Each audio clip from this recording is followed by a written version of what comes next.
From this distant vantage point, the Earth might not seem of any particular interest. But for us, it's different. Consider again that dot. That's here. That's home. That's us. On it, everyone you love, everyone you know, everyone you ever heard of, every human being who ever was, lived out their lives.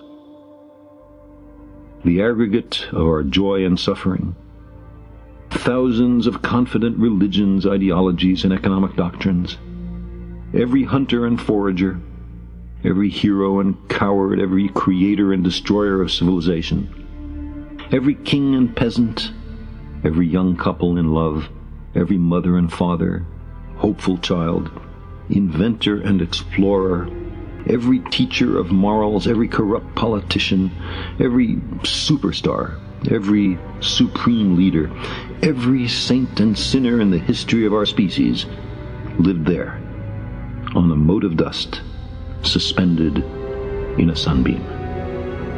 The Earth is a very small stage in a vast cosmic arena.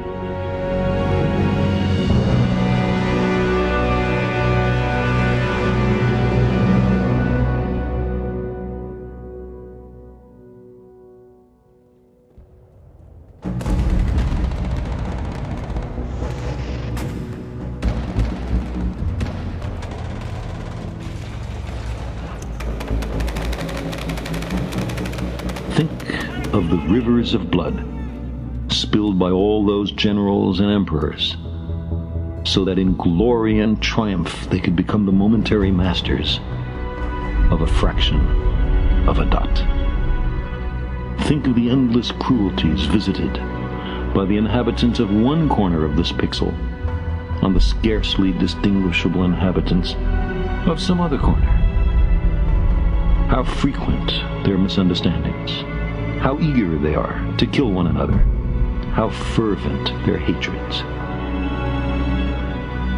Our posturings, our imagined self-importance, the delusion that we have some privileged position in the universe, are challenged by this point of pale light. Our planet is a lonely speck in the great enveloping cosmic dark. In our obscurity, in all this vastness, there is no hint that help will come from elsewhere to save us from ourselves. The Earth is the only world known so far to harbor life. There is nowhere else, at least in the near future, to which our species could migrate. Visit? Yes. Settle? Not yet. Like it or not, for the moment, the Earth is where we make our stand. It has been said that astronomy is a humbling and character-building experience. There is perhaps no better demonstration of the folly of human conceits than this distant image of our tiny world. To me, it underscores our responsibility to deal more kindly with one another and to preserve and cherish the pale blue dot, the only home we've ever known.